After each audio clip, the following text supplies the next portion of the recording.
Jesus. Amém. Meus irmãos, paz do Senhor.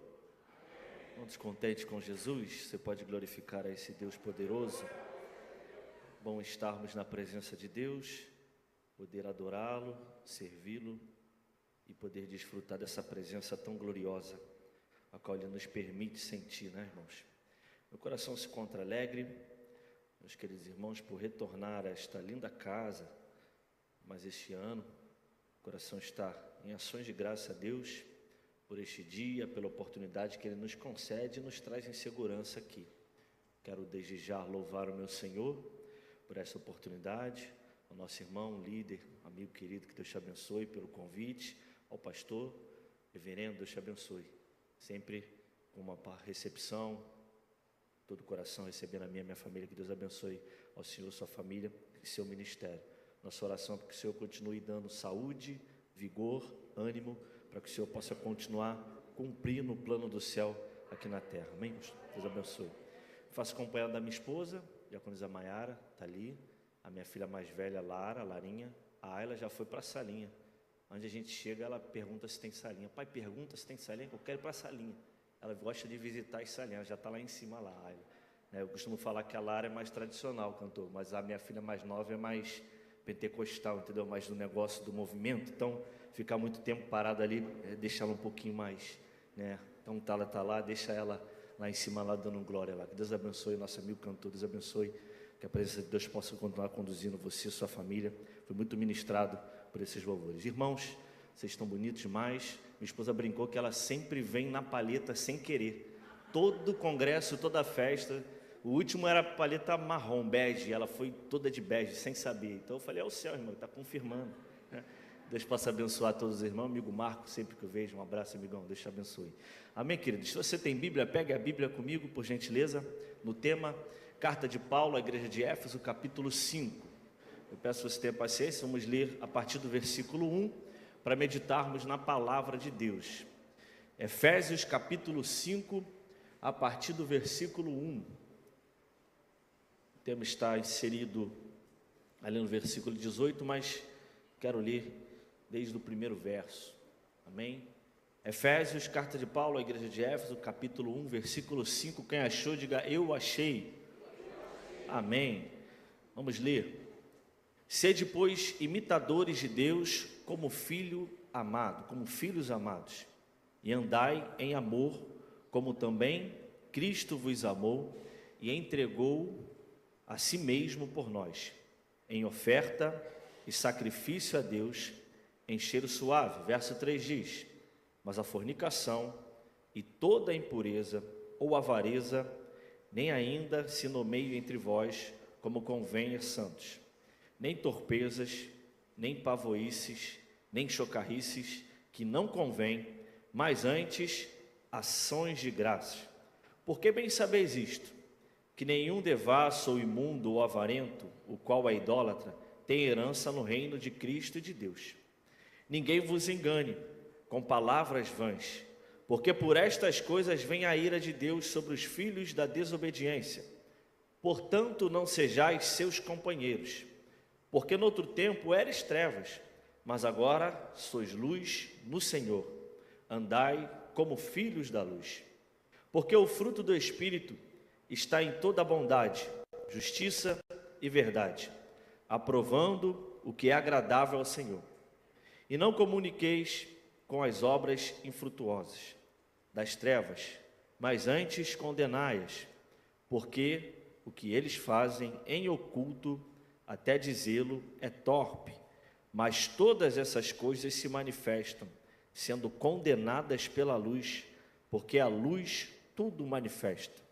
Verso 14 diz, por isso diz, desperta, tu que dormes, e levanta-te dentre os mortos, e Cristo te esclarecerá. Portanto, vede prudentemente como andais, não como necios, mas como sábios, remindo o tempo, porquanto os dias são maus. Por isso, não sejais insensatos, mas entendei qual seja a vontade do Senhor. E não vos embriagueis com o vinho, em que há contenda, mas enchei-vos do Espírito. Senta, dando glória para Jesus. Possível mantendo a sua Bíblia aberta e acompanhando comigo o texto. Queridos irmãos, nesta carta, em sua primeira prisão, Paulo endereça essa carta à igreja de Éfeso. E já me atentando e entrando no capítulo 5, nós vemos que Paulo ele vai, em sua fala, dividir essa carta, esse momento da carta. O capítulo 5 é dividido para nós em 3 tópicos. Primeiro, em quem somos em Cristo. Segundo tópico, ele fala sobre romper com o que nos mantém adormecidos ou mortos espiritualmente. E terceiro, ele trata sobre viver como filhos da luz. Se no versículo 1 e 2, ele trata para nós sobre a nossa identidade, Paulo está dando uma continuidade àquilo que ele já vinha tratando no início dessa carta. Você vê comigo que a primeira palavra que é usada no versículo 1 do capítulo 5 é: portanto, sede, pois, imitadores de Deus. A palavra, ela dá continuidade a um assunto que o apóstolo Paulo já vinha tratando. E aqui ele fala sobre o andar na luz. Verso 1 e verso 2, ele fala sobre de quem nós somos em Cristo. Primeiro, Paulo aponta que nós somos imitadores de Deus. Imitadores como seus filhos amados. E no verso 2 ele diz como nós andamos em amor. E aponta mais uma vez para o Cristo, que Cristo também vos amou. E entregou a si mesmo por nós em oferta e sacrifício a Deus em cheiro suave. Então, primeiro, Paulo começa tratando sobre a nossa identidade. Quem nós somos? Somos filhos de Deus. Quem nós somos? Co-herdeiros de Cristo. Quem nós somos? Filhos da luz. Então, esses somos nós. A nossa identidade é sobre quem nós somos na pessoa de Cristo. E Paulo continua a trabalhar essa ideia agora, a dizer sobre o romper com o que nos mantém mortos. Se em Cristo estamos vivos, porque em Cristo temos vida, quando andávamos em todas essas impurezas que o apóstolo cita, estávamos como os que dormem, estávamos mortos espiritualmente. E a Bíblia ela fala sobre 3 tipos de sono. Fala do sono da indolência, fala do sono natural e fala do sono da morte. A morte, como morte espiritual, é um estágio em que o crente ou o ser humano em si, ele entra num estágio de depravação, num estágio de total queda. Quando alguém chega ao estágio de morte espiritual, é porque veio demandando de uma frieza. Ninguém cai da noite para o dia. Se há uma doença, e é uma linguagem espiritual que eu estou dizendo, essa doença vai se regenerando essa pessoa, vai se aflorando naquela pessoa, ao ponto de levar a uma morte espiritual. E o morto espiritual, ele tem características de um morto. Eu costumo dizer que o morto não ouve, e o morto espiritual já não ouve mais. Não ouve a voz de Deus, não ouve o chamado de Deus, não atende os chamados do Senhor. O morto não enxerga, e o morto espiritual, ele não tem mais uma visão espiritual. O morto, ele não fala. Então, muito mais o morto espiritual já não mais falará com Deus, não ora, não busca, não adora, não louva, não glorifica. E o morto, ele se torna desagradável. Já viu aquelas notícias, ou se você passou por alguma experiência terrível, espero que não, de entrar em um ambiente em que está um corpo apodrecendo pela morte. O ambiente fica tomado por um cheiro desagradável, ninguém consegue ficar ali por muito tempo, porque o corpo está deteriorando, está apodrecendo. O morto espiritual é da mesma forma, ele deteriora, ele começa, meu irmão, a apodrecer. E o que ele se torna? Desagradável. Não dá mais para conversar com quem morreu espiritualmente, não dá mais para ter um diálogo. O culto para o morto espiritual não é mais um culto agradável, nunca é bom, independente de quem pregou, de quem cantou, de quem dirigiu, de quem veio, de qual era o tema, de qual era a cor da roupa, independente do repertório. Para o morto espiritual, o culto sempre vai ser cansativo e maçante, e se você for falar com ele, ele vai ter palavras desagradáveis, mas por quê? Está morto, e quanto mais tempo morto, mais desagradável se torna. Então o morto espiritual, ele entra nesse estágio terrível, e somente o Senhor é quem tem a capacidade e o poder para trazer o morto espiritual de volta à vida. Rapidamente eu lembro do texto bem conhecido de Ezequiel 37. A casa de Israel estava sendo representada pelo vale de ossos secos na visão do profeta. Deus pergunta: e aí, profeta, e esse vale, será que eles podem voltar à vida? O profeta não estava morto como a casa de Israel, e o vivo sabe que Deus é detentor de todo o poder. E o que ele diz? Senhor, tu o sabes. Ele está dizendo: se o Senhor quiser, são ossos sequíssimos, mas podem voltar à vida. E os vales, ele volta à vida. O terminado texto mostra que se torna um exército muito numeroso e poderoso. Mas quais foram os instrumentos para trazer aquele vale de ossos secos a se tornar em vida, em exército, em poder? Foram os instrumentos usados por Deus. Primeiro, a palavra. Tudo o Senhor ordenava ao profeta: profetiza, ó filho do homem, profetiza aos ossos secos. Primeiro instrumento, palavra. E o segundo, a segunda palavra que Deus dava era: profetiza ao Espírito. Sopra dos quatro cantos, ó Espírito. Então, quando o Espírito soprou, aqueles que agora já não eram mais um vale de ossos secos, mas um vale de cadáver. Por quê? Primeiro cresceu nervo, cresceu carne, cresceu pele, tinha aparência de vivo, mas ainda não era vivo, porque não havia sido soprado o Espírito Santo. Quando se sopra o Espírito, volta à vida. Então, os dois instrumentos, as duas ferramentas usadas por Deus para trazer um morto espiritual de volta à vida são essas: palavra e o Espírito Santo de Deus. Não tem artimanha, não tem jeitinho, não tem outro tipo de articulação que possa trazer alguém ou vivificar ou avivar uma igreja, a não ser pela palavra e pelo Espírito Santo de Deus. Por que você está citando isso, filho? Porque quando Paulo, antes de falar sobre o se encher do Espírito, ele faz esse alerta, um alerta poderoso e urgente. Leia comigo o que diz o verso 14. Por isso diz: desperta, tu que dormes, e levanta-te dentre os mortos, e Cristo te esclarecerá. Então ele manda levantar do sono, da morte espiritual, levantar o que está dormindo e sair de dentre os mortos. Mas anterior a isso, Paulo mostra a diferença daquele que anda na luz, daquele que é vivo, e daquele que anda nas trevas, daquele que vive a morte espiritual. Se a gente leu no versículo de número 8, quando ele diz: porque no outro tempo eras trevas, mas agora sois luz no Senhor. Ele sempre aponta para a fonte de tudo na nossa vida, e a fonte é Cristo. Se somos luz, é porque somos luz no Senhor. Evangelho de Mateus, capítulo de número 5, versículo de número 16, diz: resplandeça a sua luz diante dos homens, para que vejam as suas boas obras e glorifiquem ao seu Pai que está nos céus. Então andamos na luz, porque temos a luz de Cristo em nós, para que o Pai seja glorificado em nós. Então a fonte é Cristo, então a primazia é Cristo, então tudo vem de Cristo. O mesmo apóstolo escreve certa feita e diz: porque dele, por ele e para ele são todas as coisas. É fonte, é processo e é destino.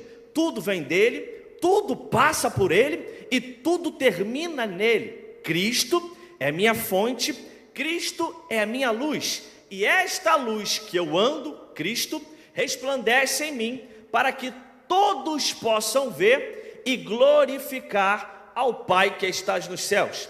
Então andamos na luz, mas existem os que andam nas trevas, os que andam na escuridão, e existem os que andam na luz e, sem perceber, permitem com que este brilho comece a se apagar, e sem perceber, permitem com que essa luz seja ofuscada. Entenda, Cristo nunca vai ser ofuscado, Cristo nunca vai ser apagado, Cristo nunca vai ser vencido, mas a luz de Cristo que resplandece em mim pode ser ofuscada com as minhas ações. Se eu ando na luz, se eu represento a Cristo, ou se eu anuncio a Cristo no meu caminhar e nas minhas ações, num determinado momento em que eu ando diferente do que é a vontade dele para mim, diferente do que são as diretrizes dele para mim, diferente do que é uma identidade de Cristo em mim, eu estou andando conforme a minha vontade, eu estou andando conforme a minha direção. E se eu ando conforme a minha direção, não se pode mais ver a luz de Cristo na minha vida. Se eu ando de acordo com as minhas ações, não se pode mais ver a luz de Cristo resplandecendo na minha vida. Veja as palavras que o apóstolo Paulo usa nos versículos de número 3 e 4. Ele vai aqui citar coisas terríveis: fornicação, impureza, avareza, e ele diz que coisas que ele não poderia nem nomear entre vós, porque não convém falar como santos, coisas terríveis que todos sabemos. No 4 ele aponta torpezas ou palavras torpes, pavoices, chocarrices, algumas traduções gracejos imorais, que não convém também. Ele está dizendo de atitudes, ações, falas. Como se conhece alguém? Se conhece alguém pela fala. Muitas das vezes você conhece o filho de uma pessoa. Muitas das vezes as pessoas brincam com a minha filha, falam, né, que é a Filipinha ou que é a Maiarinha. A gente tem essa brincadeira lá em casa. A mais nova, a gente chama ela de Filipinha. Ela adotou, meu amigo, esse tema. Ela fala, eu sou a Filipinha, e fala para a irmã dela, você é a Maiarinha. Porque ela se estressa com as coisas igual a eu. Ela se explode com as coisas igual a eu. Então, a gente brinca. Porque você conhece a pessoa, o filho de alguém, pelo jeito que ele fala. Lembra o pai, né? Tem filho que parece muito com o pai, filha que parece muito com a mãe. Então, quando começa a ter essa perda de identidade, até a fala muda, a forma de andar muda, a postura muda. E é isso que Paulo está dizendo, de posturas e falas. O verso 3 e o verso 4, antes de entrar no assunto espiritual, Paulo está tratando de assuntos morais, éticas morais, princípios morais. Antes de tocar em princípios espirituais, ele trata de princípios morais, porque é impossível alguém, espiritual que for, não ter princípios éticos e morais. Não pode, não tem como jorrar duas águas da mesma fonte, diferente. Não dá, é a mesma coisa. Então não dá para ter uma ética ruim e ser espiritual. Um complementa o outro e um não anula o outro. Então entenda, ele trata de assuntos morais. Ele fala das brincadeiras em excesso. Ele fala dos gracejos imorais. Sabe o que são gracejos imorais? São falácias indevidas, indecentes, brincadeiras fora de horas, ofensas, ofender o outro, zoar o outro. Não estou aqui condenando a brincadeira entre amigos. E crente é um povo brincalhão. Eu sou membro de uma igreja de um pastor extremamente alegre e brincalhão. Mas aonde vai o nosso limite? Aonde chega a nossa limitação para as brincadeiras? Quando a brincadeira passa a ser ofensa. Quando a fala passa a manchar a nossa santidade. Então tudo isso a gente tem que andar atento. Se andamos na luz, representando Cristo, para que o Pai seja glorificado em nós andando na luz, temos que ter cuidado no falar, no andar, na postura, no chegar, no sair. Tudo isso deve ser atentado por nós todo momento, 24 horas por dia. Porque quando Salomão escreve os seus provérbios, e em Provérbios ele diz sobre buscarmos a sabedoria, desejarmos a sabedoria, ele compara a busca da sabedoria como aquele que busca a prata, como aquele que busca encontrar um tesouro escondido. Sabe o que ele está dizendo? Pessoas que buscam um tesouro escondido. Já viu a história dos piratas? Eles têm como metodologia de vida o quê? Alcançar o baú do tesouro. Tem um mapa, o X no mapa é onde está o tesouro. Eles vivem a vida inteira buscando aquele tesouro. A vida deles está voltada para aquilo. O caráter deles estão voltados para aquilo. Por que ele usa o exemplo de quem busca a prata? Você, trabalhador, trabalhadora, que sai todo dia de madrugada, de manhã cedo para trabalhar. É para quê? Para trazer o sustento para dentro da sua casa. E a sua rotina ela age de acordo com a sua rotina de trabalho. A sua rotina, ela muda de acordo com a sua rotina do trabalho. Se você acorda muito cedo, você entende que tem que dormir cedo, tem que ter boas horas de sono para ser produtivo no trabalho. A hora que você sai para pegar a condução ou não pegar um trânsito, toda a sua vida se envolve naquilo.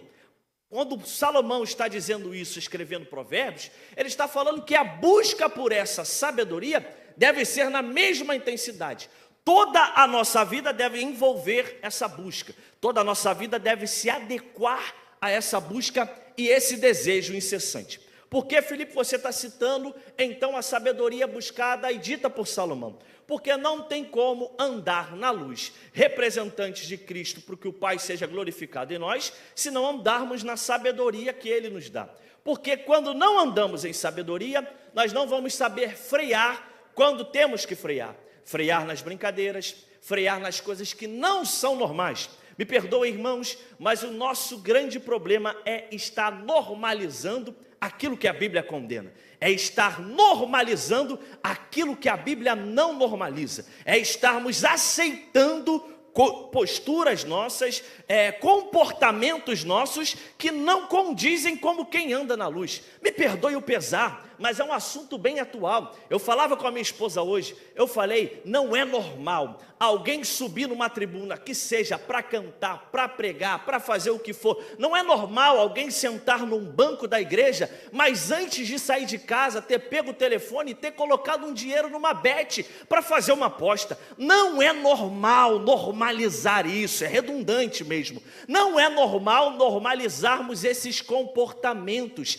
Filhos da luz não andam como filhos das trevas. Filhos da luz se identificam por serem diferentes. Então nós não podemos aceitar essas coisinhas que vêm chegando sorrateiramente para matar a saúde espiritual da igreja, para ferir a vida espiritual dos santos, porque é uma ferida que primeiro parece que não causou um grande dano, mas se uma ferida não for tratada devidamente como precisa ser, essa ferida vai crescer, vai aumentar no corpo de alguém até se tornar insuportável, e o que era pequeno e podia ser tratado rápido, vai se tornar grande e difícil de ser tratado.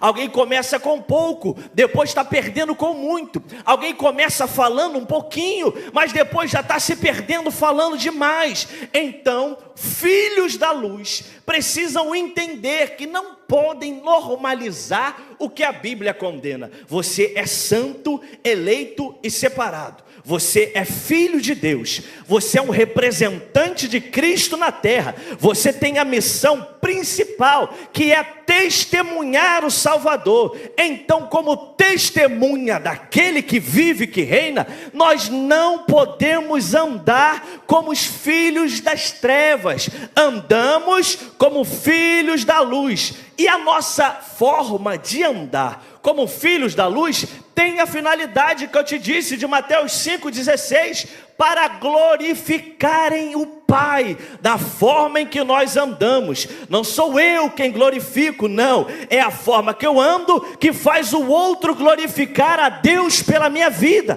É a forma que você anda e faz alguém olhar a forma que você conduz e glorifica o Pai através da sua vida. É assim que deve funcionar. Mas deixa eu correr, e Paulo continua falando sobre esses princípios éticos e morais, e ele agora diz, vocês já não andam mais assim, e não sejam nem companheiros desses, ou seja, não compartilhe segredos, não participe das mesas, devemos andar separados, não podemos estar em comunhão com aqueles que não querem ter comunhão com o Pai, não podemos estar em mesas que o Senhor não é bem-vindo. Como assim, Filipe? Se no numa mesa existe pecado e existe tudo que não presta, é porque o Senhor não é bem-vindo. Aonde Ele não é bem-vindo, eu também não sou bem-vindo. Se eu represento Ele, se o Pai tem que ser glorificado em mim, eu não posso estar em um lugar que não desejam que o meu Deus esteja. Por isso que muitos falam que o crente é chato, por isso que muitos falam que o crente é desagradável. Mas antigamente, os mais antigos podem falar melhor que eu, os crentes eram taxados como chatos mais do que hoje. Mas por normalizarmos muitas coisas, já não somos mais tão chatos como alguns. Para alguns, já não somos mais tão diferentões para alguns. Mas eu vim pregar hoje e dizer que sejamos diferentões, que o mundo nos odeie, que o mundo não queira a nossa presença, mas mesmo assim estaremos aqui anunciando um Cristo todo-poderoso, para que o nome dele seja glorificado. Isso é andar como filho da luz, andar na luz, mostrar o caminho. Por que rejeitam a palavra? Porque a palavra confronta. Por que rejeitam o evangelho? Porque o evangelho vai confrontar tudo aquilo que a pessoa quer fazer. E ela não vai estar de primeira disposta a largar a sua vida para fazer a vontade de Deus. Então, quando nós anunciamos a Cristo, confronta o erro, nos tornamos desagradáveis. Só vou pedir isso uma vez, eu prometo. Vira para quem está do teu lado e fala assim: para o mundo, seja desagradável. É impossível agradar o mundo e agradar a Deus. É impossível agradar as vontades do mundo e continuar agradando a Deus. Que sejamos desagradáveis para o mundo, mas que o céu se alegre com a nossa conduta de vida na terra. Você tem mão para levantar, para glorificar? Levanta a mão, por favor. Então isso é andar como filhos da luz. Isso é andar. Continuar, irmãos. Então agora Paulo, ele continua tratando alguns assuntos a entrar nas questões espirituais. Quando chega no 14, agora ele fala da morte, do sono espiritual. Como eu já li: desperta tu que dormes, levanta dentre os mortos, e Cristo te esclarecerá. Portanto, vede prudentemente como andais. Ou seja, analisa a sua vida, toma conta da sua vida, olha para como você está andando, perceba como você está andando. Seja sábio e não nécio. Aí o versículo 16 é interessante, porque ele diz: remindo o tempo, porquanto os dias são maus. Essa palavra, irmãos, é interessantíssima, porque quando Paulo escreve o grego remindo, ele está falando de resgatar, de aproveitar. Aproveita o tempo. Isso aqui já conflita com a palestra ou com o ditado mundano, sobre aproveitar a vida. Mas o que ele está dizendo é sobre resgatar, aproveitar o tempo em Cristo, em todas as oportunidades que Cristo nos dá. Vamos entender melhor isso. Por quê? Porque antes de entendermos de fato o Efésios 5,16, a gente precisa olhar para o que chamamos de uma definição lexical da palavra. Remindo, o que é remindo? Definição é simplesmente o significado básico de uma palavra: aquele que compra, aquele que resgata, mediante a um pagamento. Uma das definições para essa palavra é comprar algo para uso pessoal. Então, entenda isso agora na visão bíblica. Ou seja, a pergunta que Paulo faz, qual é a pergunta? Paulo está falando sobre comprar horas? Paulo está falando sobre aumentar o tempo do dia? A resposta é não. A resposta é que ele está dizendo sobre remir o tempo, ou seja, aproveitar cada oportunidade que Deus coloca diante de nós. A ideia é clara, a ideia de um comerciante que, ao ver uma mercadoria valiosa no mercado, compra imediatamente antes que ela desapareça. Paulo está dizendo basicamente isso. Não deixem passar as oportunidades de viver para Deus, porque os dias são maus. Ou seja, remir o tempo é aproveitar com urgência as oportunidades que o céu nos dá. As oportunidades que o Senhor nos dá, porque os dias são maus. Então é aproveitar o tempo para agradar a Deus, cumprindo a sua vontade. Que tipo de filho agrada mais os seus pais? O filho que obedece, o filho obediente. Que é o filho que agradar seu pai, é obedecer o pai. E qual é a melhor obediência? Quem é pai, quem é mãe vai dizer também aqui, vai entender o que eu estou dizendo melhor. Qual é a melhor obediência que existe? Aquela que o seu filho obedece antes de você repreendê-lo ou lembrá-lo de uma lição que você já deu, não é? Quando ele obedece, já algo que você ensinou, ele faz sem você pedir. Isso agrada a um pai, isso agrada a uma mãe. Ou seja, remir o tempo, aproveitar o tempo, é andar na luz, obedecendo e agradando ao nosso pai, dedicando toda a nossa vida e urgentemente, entenda, urgentemente, aproveitar esse tempo para agradar e fazer a vontade de Deus. Mais uma vez, no 17, Paulo fala sobre não serem insensatos, mas entendei qual seja a vontade do Senhor. E isso me chama a atenção e me confronta. Porque que Paulo ele coloca uma ênfase sobre como entender a vontade do Senhor? Porque entender a vontade do Senhor muitas das vezes não é tão simples como parece. Porque entender a vontade do Senhor para nós muitas das vezes não é tão fácil como muitos pensam. Entender qual é a vontade do Senhor para nós muitas das vezes é uma tarefa difícil. Quantas vezes em suas experiências, irmãos, nós não passamos por situações que nós olhamos e pensamos, eu pensei que ia ser assim, aí Deus vem e mandou fazer de outro jeito, e a gente questiona, e a gente murmura, e a gente pede, e a gente chora, a gente esperneia, a gente não entende, e no final de tudo, a gente fazendo a vontade de Deus, deu certo, o que a gente fala? Ainda bem que eu fiz a vontade de Deus, ainda bem que eu fui pelo caminho que Deus falou e não o meu. Ou seja, entender qual é a vontade de Deus não é uma tarefa fácil. Como é que se entende a vontade de Deus, Felipe? Simples, como um filho, e um filho entende a vontade do pai, obedecendo. Já reparou que Deus ele não fica esclarecendo muita coisa? Eu gosto do meu Deus porque, perdoe a palavra, mas o meu Deus gosta de dar o papo reto. Ele manda, fala, faz e ponto. Não fica dando explicação, não fica argumentando. Ele fala, é desse jeito, vai por esse caminho, faz dessa forma que vai dar certo. E a gente fica esperando que ele faça o quê?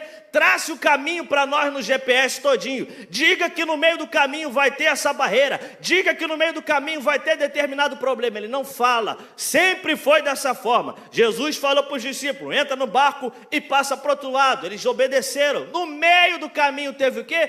Tempestade que quase matou os homens, que tremeram de medo por perder a vida. Ou seja, Jesus sempre dá o caminho, sempre direciona o caminho, sempre dá a diretriz no que fazer. Não diz o que vai acontecer no meio do caminho. Por isso a preocupação de entendermos qual é a vontade de Deus. E entender a vontade de Deus é obedecê-lo. Porque se ele falou, passem por outro lado, mas não falou que tinha tempestade, é sinal que a tempestade é só um detalhe. Se disse passa para o outro lado, é porque ele está dando garantia que chegaria ao outro lado, está entendendo? Quando ele fala é porque ele vai fazer. Quando ele manda ir é porque você vai chegar. Quando ele fala faz dessa forma é porque vai dar certo. Mas no meio do caminho tem gigante, no meio do caminho tem barreira, no meio do caminho tem tribulação, no meio do caminho tem perseguição, no meio do caminho tem armadilha, laço do inimigo.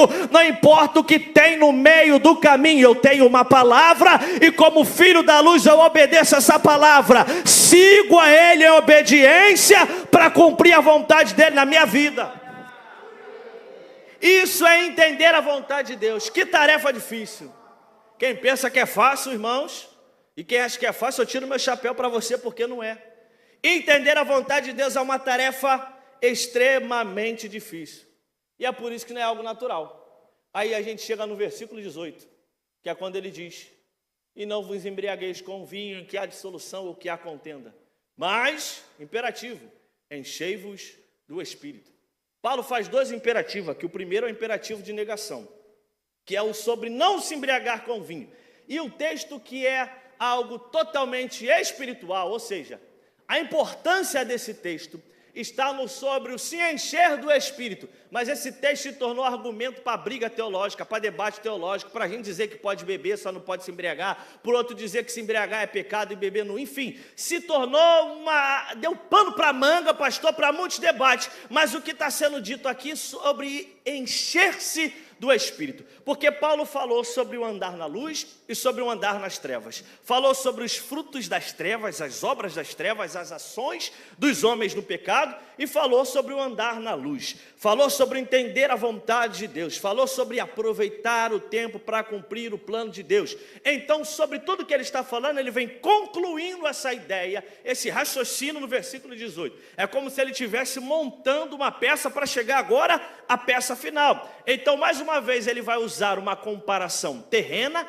carnal e natural, para dizer que aquele que se embriaga do vinho, o que é que acontece? Causa contenda, dissolução. Se enche do vinho, só vai ter o que não presta, mas enchei-vos do Espírito Santo. Então aqui é o que Paulo está complementando a sua palavra. Se o primeiro imperativo é uma negação, não se embriagar com vinho, o segundo é a exigência que nos é dada: enchei-vos do Espírito Santo. Ou seja, essa palavra, enchei-vos do Espírito, o que ela significa? E encher do Espírito, quando Paulo escreve, é algo mais profundo do que parece, porque o significado literal dessa palavra grega é sobre tornar pleno, encher completamente. Então, quando Paulo diz sobre se encher do Espírito, ele não diz se encher parcialmente do Espírito. Entenda isso, é importante. Ele está dizendo sobre se encher completamente do Espírito. Imagine que na sua vida exista um trono, e nesse trono vai reger e conduzir a sua vida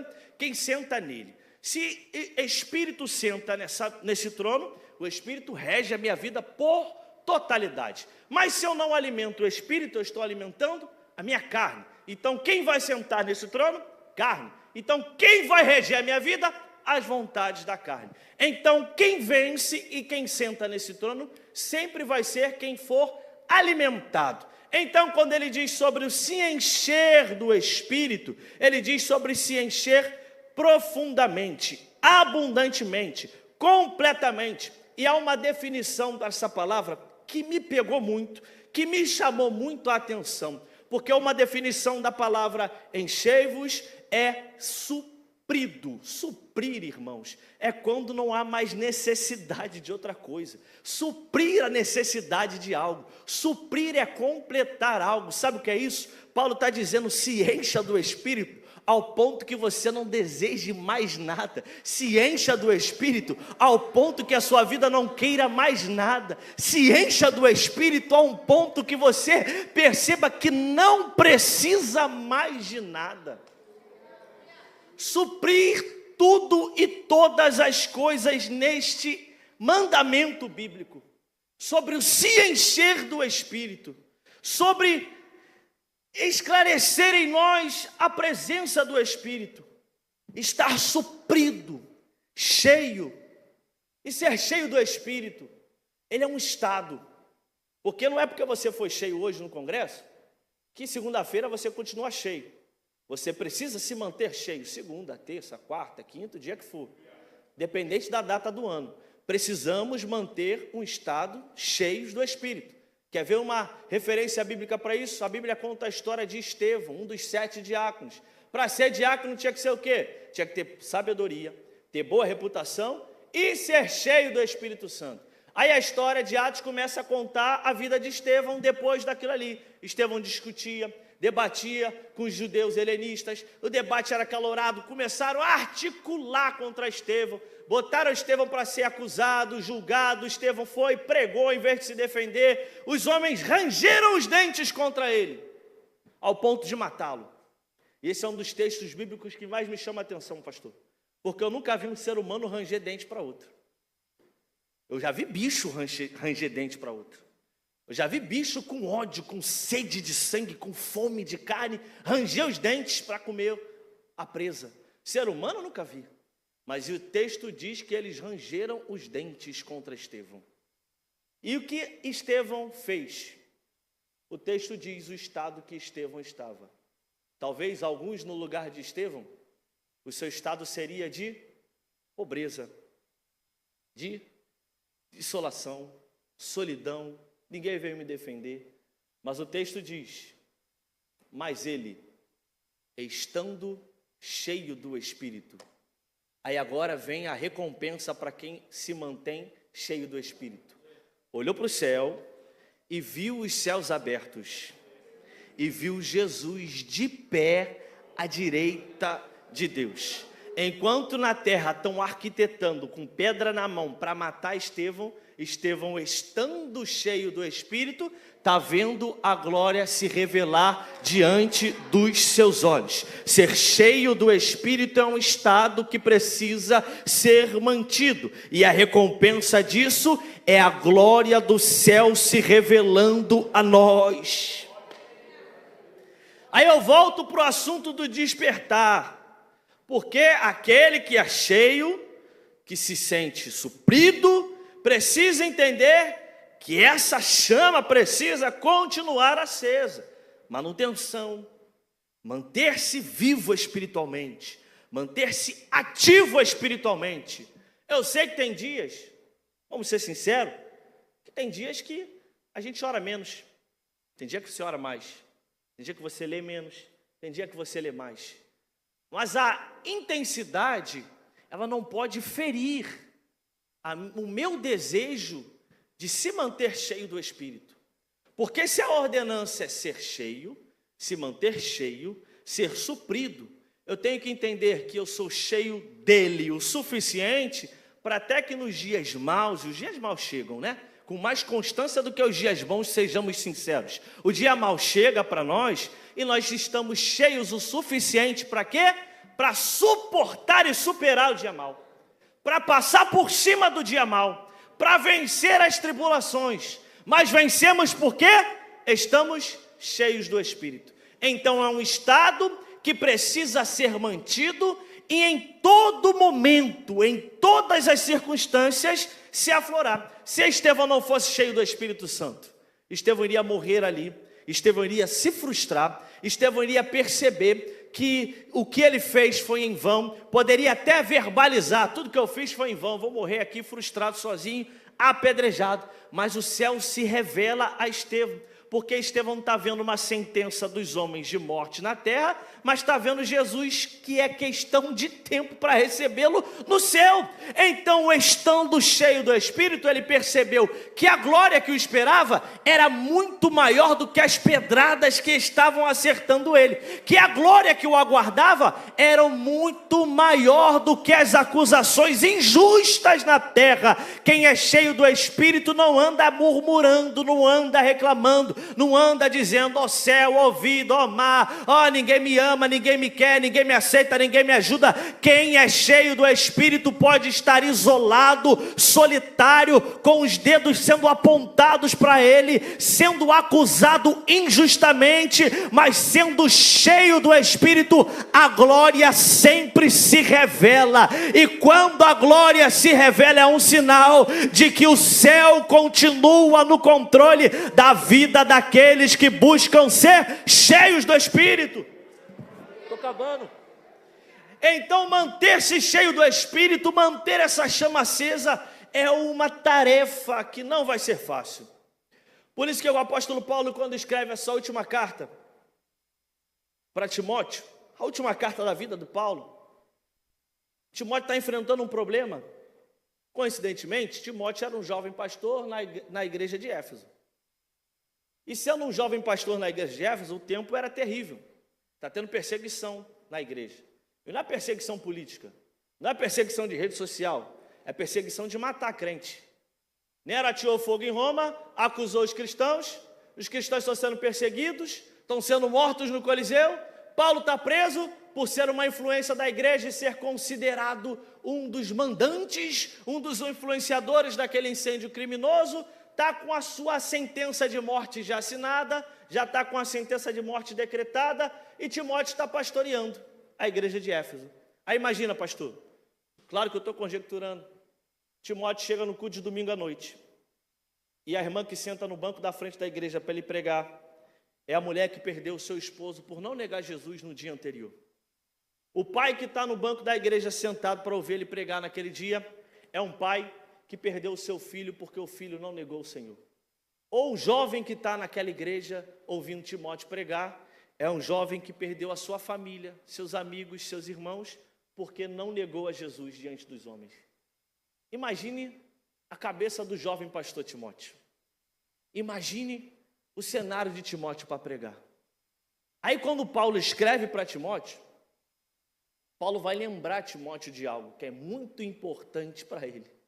Primeira coisa que Paulo lembra, e ele descreve como uma fé não fingida. Ele está dizendo: Timóteo, eu sei que você teve discipulado em casa. Eu sei que a tua avó era crente. Eu sei que tua mãezinha era crente. Eu sei que a fé que há em você começou desde pequenininho. Aí ele vai aumentando isso. E ele leva até o início do ministério de Timóteo. E agora Paulo fala de algo que ele estava presente. Ele fala: e eu sei do que há em você, no dia do seu chamado. Eu sei do dom de Deus que há em ti, porque foi ministrado pelas mãos dos ministros. Paulo estava lá, ele está dizendo: eu estou falando de algo que eu vi, meu filho. Eu estou falando de algo que eu estava presente, quando a chama foi acesa em você. E eu sei que essa fé que habita em você não é fingida. Eu sei que essa fé é verdadeira. E eu sei que o Espírito está em você. Eu sei que você é cheio do Espírito. E para enfrentar esse problema que está à tua frente, tu tem que lembrar dessa chama acesa. A chama de Timóteo não estava apagada, mas a chama de Timóteo estava esmorecendo. Porque é normal, diante dessas crises, a chama esmorecer. E o fogo tem duas finalidades: ou ele apaga, ou ele espalha. Ou o fogo ele é contido, ou ele é espalhado. O fogo ou ele é abafado no início, ou se manter, se torna um incêndio de grande proporção. Aí Paulo diz para Timóteo o seguinte: por cujo motivo eu te lembro, que mantenha viva a chama do dom de Deus que há em ti, por imposição das minhas mãos. A palavra grega é charisma, e o charisma fala do fogo, da chama do Espírito. Paulo está dizendo: eu sei que quem acendeu essa chama em você é o próprio Espírito. Eu sei que quem queimou em você é o Espírito. Eu sei que quem te encheu e quem rege a tua vida é o Espírito. Eu sei que quem te colocou aí onde você está foi o Espírito. Então, para vencer o que está à tua frente, lembra daquilo. Por que lembrar daquilo? Porque o que eu lembro me traz esperança. Eu quero trazer à memória somente aquilo que me dá esperança. Eu me lembro de quando Ele me chamou. Eu me lembro de quando eu fui discipulado. Eu me lembro de quando o profeta chegou até mim e revelou as profecias e os mistérios de Deus. Eu me lembro de quando eu confessei a Jesus como Salvador. Eu me lembro de quando eu fui separado para a obra.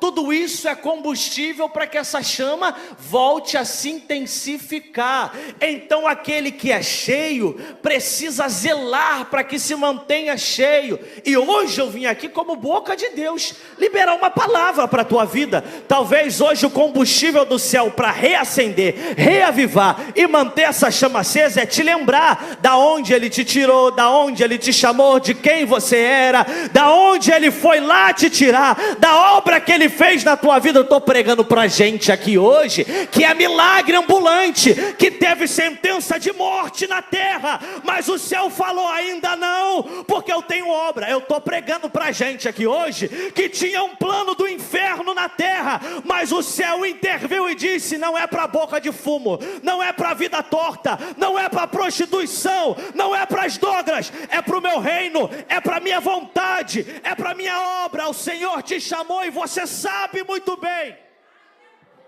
da onde Ele te tirou, do banho que Ele te deu, da veste que Ele trocou, e você sabe também da chama que foi acesa, porque ninguém que experimenta dessa chama, ninguém que foi tocado por esse Espírito, ninguém que foi cheio uma vez, continua sendo a mesma pessoa. Ninguém que teve um encontro com o homem no caminho de Damasco, continua sendo o mesmo homem. Ninguém continua igual. Eu vim liberar uma palavra do céu para a tua vida hoje, para te lembrar quem é o Deus que te chamou. Porque eu sei que tem um opositor do outro lado que fica soprando no teu ouvido, te querendo fazer pensar que o céu errou quando te chamou, que o céu errou quando te escolheu. Mas o meu Deus não erra, o meu Deus não falha, o meu Deus não é homem para mentir, nem tampouco filho do homem para se arrepender. Ele te chamou para um propósito. Mas sabe por que dói? Porque a gente aprendeu errado, pastor. A gente aprendeu que o propósito de Deus vai se adequar à nossa vida. Não é assim. Sou eu quem vou me adequar para o propósito de Deus. Por isso que dói, por isso que chora, por isso que às vezes a gente reclama, por isso que às vezes a gente questiona, porque é o céu me moldando para o propósito dele. O sexo do nascimento de uma criança é quando ela está sendo gerada. Para Deus, Ele diz que antes que você fosse gerado no ventre da sua mãe, já tinha um planinho na terra para você. Antes de ser gerado no ventre da tua mãe, Ele já sabia. Aí tu acha que o céu erra quando chama alguém? Aí tu acha que o céu errou quando te chamou? Tu acha que o céu errou? Eu vim hoje liberar essa palavra de Deus para a tua vida, porque tem chama que precisa ser reacesa. Talvez tenha brasa, pastor, que está ali ainda, mas tem uma brasinha. Se botar a mão, sente um calor, igual na churrasqueira quando está acabando, você bota a mão, sente o calor. Talvez em você esteja só essa brasinha, mas quem acendeu essa chama tem combustível hoje do céu. Tem combustível hoje do céu, aleluia. Eu sinto a graça, eu sinto a presença do Espírito Santo de Deus aqui, eu sinto. Tem combustível do céu hoje sendo liberado para nossas vidas, para que essa chama volte a acender com a intensidade de antes. Eu te falei a finalidade do fogo, irmão, apaga ou espalha. Hoje eu vim liberar uma palavra do céu para a tua vida, vai reacender, vai reavivar essa chama que vai se espalhar na tua casa, na tua família, no teu trabalho, no meio da igreja. Quem estiver perto de você será contagiado por isso, porque somos cheios do Espírito, plenamente cheios. Aqui acabo. Daquilo que eu sou cheio, determina os meus passos. Aquilo que eu busco, determina a minha vida. Dirige o meu caminhar. Se alguém é fanático por um time de futebol, tudo na vida dele é voltado para aquilo. Humor, conversa, rotina, agenda, tudo. Entre outros, eu podia dar aqui uma lista de exemplos de qualquer coisa que for. Então, aquilo que eu me encho, ele determina a minha vida. Então, se encher do Espírito, vai determinar os meus passos, vai guiar os meus passos. Porque quando eu me encho do Espírito, irmãos, eu me esvazio de mim. E a minha depravação, o meu orgulho, o meu eu, a minha vontade, ela sai para dar lugar à vontade do Espírito de Deus na minha vida. Quando eu sou cheio e plenamente cheio, eu sou guiado por Ele, para que se faça em mim a vontade dEle. Lembra o que eu falei no início? Porque dEle, por Ele e para Ele são todas as coisas. Porque dEle, Ele é a fonte, por Ele, processo, e para Ele é o destino. Ele me enche para que eu cumpra a vontade dEle, para que eu caminhe de acordo com o querer dEle, para que eu siga no caminho dEle, para que eu possa encontrar a Ele. Ser cheio é ter uma vida para agradar a Cristo e encontrar-se com Cristo. Eu quero orar, o irmão já me deu a oportunidade e a diretriz para orar. Pode ficar de pé, pastor? Fica de pé comigo. Guarde isso, que ser cheio é ser plenamente suprido. Ser cheio é ser plenamente suprido de todas as necessidades e fazer prevalecer em mim a vontade dEle. Mas eu sei que não é uma tarefa simples. Mas os 5 minutos que me restam eu quero orar com você, porque assim o Espírito Santo me conduz a orar. E nessa oração eu quero te pedir que você levante as suas mãos para Ele, em posição de quem recebe, assim. Faz isso, por favor. porque o Espírito ministra ao meu coração. É noite de renovo espiritual, é noite de fortalecimento espiritual. Tem gente que entrou aqui, não é clichê de pregador, não é jargão de pregador. Tem gente que entrou aqui hoje e precisa urgentemente ser renovado pelo Espírito, ser cheio mais uma vez. E eu quero orar contigo agora. Eu quero ministrar uma palavra do céu para a tua vida de oração agora, porque essa chama vai reacender em você. Esse fogo vai queimar novamente e vai se espalhar. Se prepare para ver sua família contagiada. Se prepare para ver sua família tocada pela presença. Ah, mas você não sabe como é minha casa, pregador. Não importa, se prepare para ver. Quando tu colocar os pés dentro da tua casa hoje, eu já estou ministrando sobre a tua vida. Se tu crê, tu recebe do céu. Quando você vai botar os pés na tua casa hoje, alguém vai dizer o que é que aconteceu no culto, que tu chegou diferente. O que aconteceu lá, que tu chegou de outra forma. O que aconteceu contigo, que a tua postura está diferente, o teu jeito está diferente, eu não sei explicar. Essa chama queimando no teu coração, é a presença do Espírito sendo revelada na tua vida, que vai tocar aquele que está perdido, que vai trazer de volta aquele que se foi, que vai tocar o doente, ele vai ser curado em nome de Jesus, que vai tocar o morto espiritual e vai ter vida novamente. Senhor, eu te louvo pela tua palavra, Pai.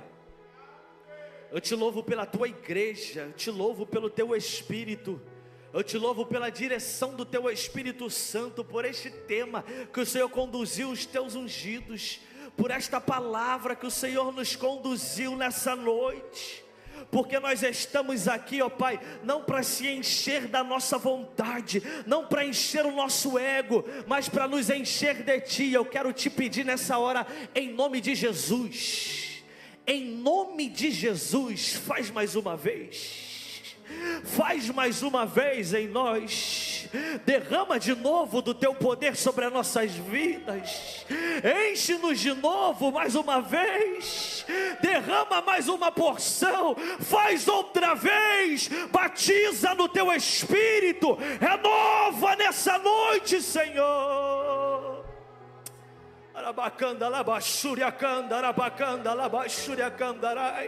Eu sinto uma graça que conforta nessa igreja, eu sinto uma presença que nos envolve nesse lugar, e existe uma presença que representa autoridade, e Ele tem liberdade, passeia no meio dessa igreja. Há um varão de autoridade nessa casa. Abre essa tua boca santa para glorificar esse Deus santo, porque à medida que a tua mão está aberta, à medida em que tu pede, o céu está liberando.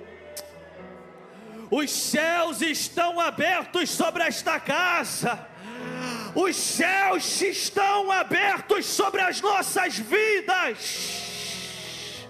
Senhor, vai enchendo a tua igreja, vai enchendo o teu povo nessa noite, vai revestindo de autoridade, Jesus. Vai enchendo, vai suprindo a necessidade, vai suprindo toda a ânsia, vai suprindo todo medo.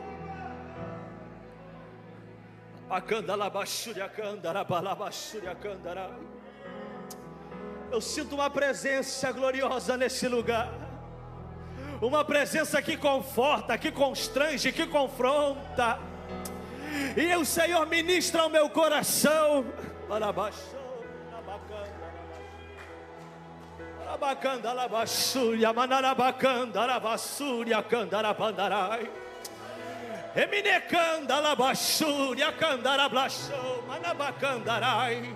Seja tocado por essa presença agora.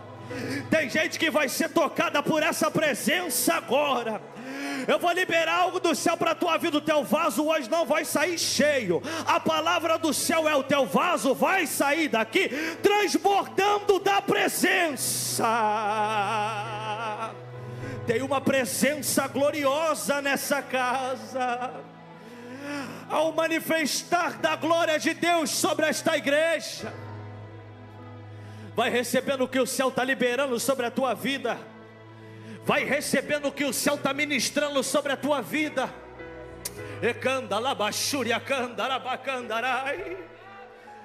O Senhor está entrando dentro de lares nessa noite. O Senhor está visitando aquele que ficou lá, que você até convidou para vir, aquele rapaz. O Senhor está visitando ele hoje. E aquele que foi selado pelo Espírito, no tempo certo voltará, porque o lugar é no altar, diz o Senhor. Tem uma graça aqui, tem uma graça de Jesus nesse lugar. Eu não sei se você está sentindo o que eu estou sentindo, mas tem uma presença nos envolvendo.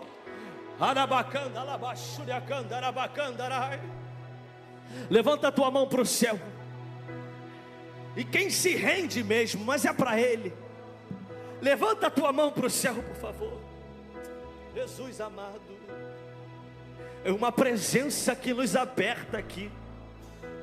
Se você pudesse ter noção daquilo que o Senhor quer fazer no nosso meio, Jesus.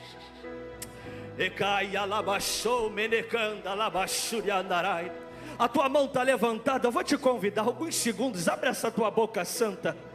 Experimenta fazer isso para glorificar a Ele. Fazer aquele barulho que só crente sabe fazer. Barulho que deixa o diabo atribulado. Barulho que só crente faz. Rock in Rio não faz esse barulho. Baile funk vai começar daqui a pouco, não faz esse som. Sapucaí no carnaval não faz. Só crente faz esse barulho. É o barulho da igreja adorando. Porque hoje o Senhor nos contempla com a sua presença. Recebe do céu, recebe virtude, recebe poder, receba unção, receba graça, receba dom, receba batismo. Abacanda, alabaxúria, candarabandarai. Quantos podem adorá-lo? Quantos podem engrandecê-lo? Jesus está tocando gente aqui. Jesus está reacendendo chamas aqui. Eu vou deixar você adorar Ele. Eu vou deixar você adorar Ele. Porque Ele ministra ao meu coração, entenda isso. Eu falo isso com muito temor. Ele ministra ao meu coração a proporção que tu se entrega, Ele te enche agora. Ele te enche agora. Ele te enche. Levanta a tua mão para o céu, se você pode.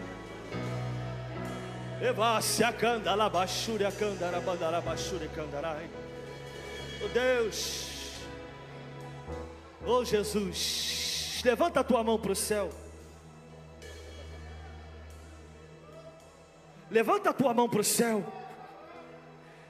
Tem uma graça de Jesus aqui, irmãos. Eu posso fazer uma oração, meu líder? Eu posso chamar aqui?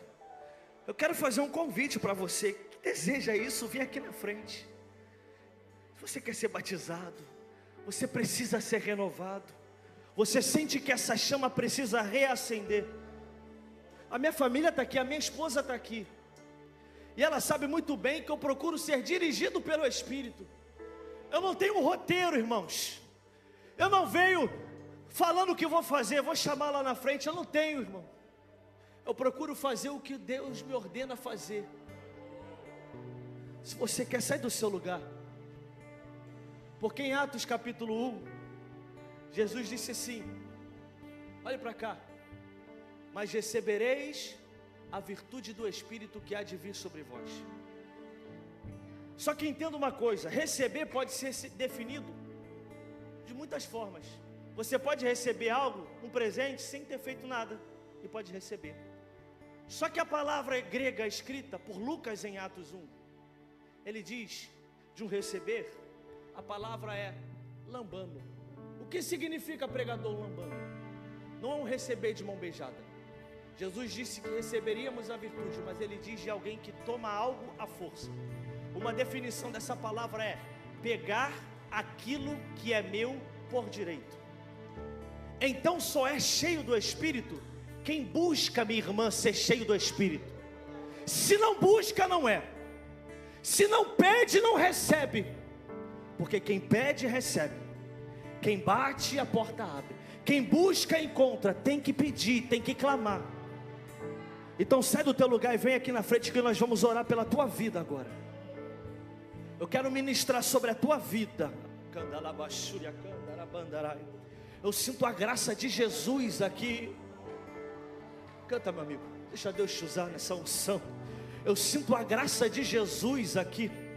Jesus amado, sai do seu lugar. Se você reconhece que necessita desse poder hoje, rasgar os céus, apenas mais e receba essa porção que o céu te oferece.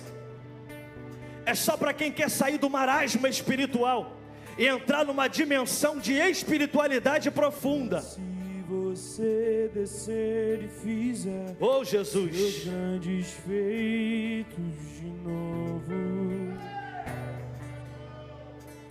Oh Jesus, Como nos tempos passados, mostra teu Isso, vem. braço forte, Vem. ó grande rei. Jesus, que graça de Jesus. Essa geração, Ele está aqui ainda. Deus prodígio. Ele não foi embora não, Ele está aqui. Quem tem sede vem. Quem tem fome vem. Oh! Vem mais uma vez e faz tudo novo. Oh Jesus, Vem mais uma vez e agita todo meu ser. Faz eternidade se alinhar com o natural. E da terra nós que somos proclamamos. declare isso. Aviva-nos, Declare. aviva-nos, aviva-nos, Oh Jesus, Senhor. levanta a tua mão. E meu coração Levanta a tua mão para o céu. brilha de fome. Eu vou orar contigo. Segue meu coração com uma ferida de sede por ti. Oh Jesus, Tira-me a clamar, meu Deus, até que o Jesus, Senhor venha. Jesus. Atos capítulo de número 2. E estavam todos reunidos concordemente no mesmo lugar.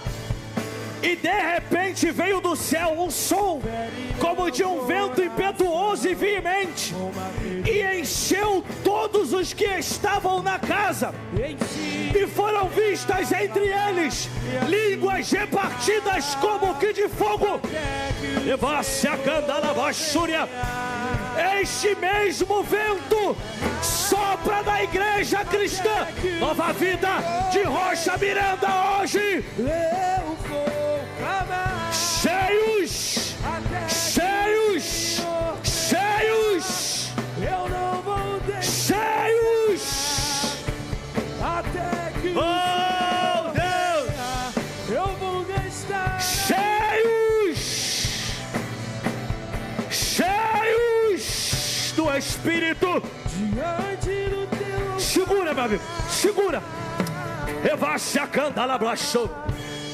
Eminecanda la bachuri candara bandarai. Evasse a candara bachuri candarabia. Emenecanda la bachou, meneguiandere evasse a candala bachuri candarai. Sopra nos quatro cantos, Espírito de Deus. Sopra sobre esse lugar. Enche do teu Espírito. Batiza no teu Espírito. Renova, renova, enche. Enche, enche, seja cheio, seja cheia, seja repleto da presença diz o Senhor,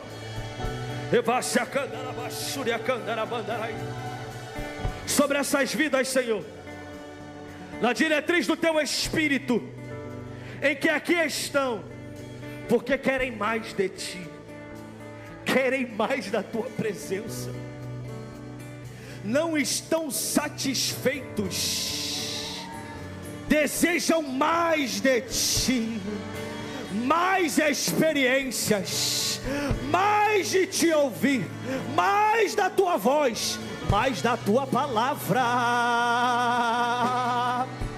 Querem mais, então derrama, vem mais uma vez, faz de novo, Jesus, enche de novo, Jesus, toca de novo, Jesus, usa de novo, Jesus, reveste do teu poder.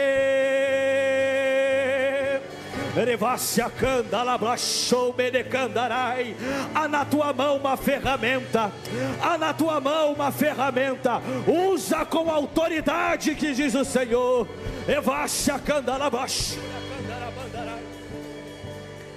Jesus do céu, oh Jesus, você que ficou no teu lugar, estende a mão para cá. Jesus, que presença é essa, meu amigo? Eu estou tentando achar uma palavra para descrever o que eu estou sentindo e não consigo encontrar. Estende a tua mão para cá, meu Deus do céu. Senhor, o teu povo te deseja, o teu povo te quer, o teu povo te busca. Tu já estás derramando da tua porção nessa noite. Tu já estás enchendo o teu povo nessa noite. O teu povo já está te sentindo nessa noite. Mas esses que aqui estão, eu te peço, derrama algo especial do céu. Toca agora no coração. Enche uma vez mais do teu Espírito. Vocês que aqui estão, recebe o que o céu te dá hoje. Recebe o que o céu te oferece hoje. Seja plenamente cheio do Espírito. Seja plenamente cheio do Espírito, porque o Senhor te oferece hoje. Oh Jesus, meu Deus, levanta a tua mão para glorificar a Ele. Canta isso, canta a noiva do Cordeiro. Sobre nós, enchendo-nos do teu poder. Já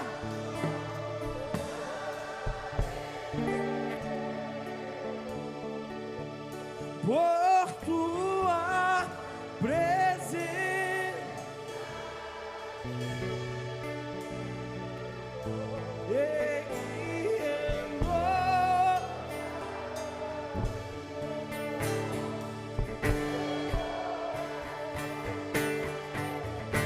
louvado seja o Senhor. Doce,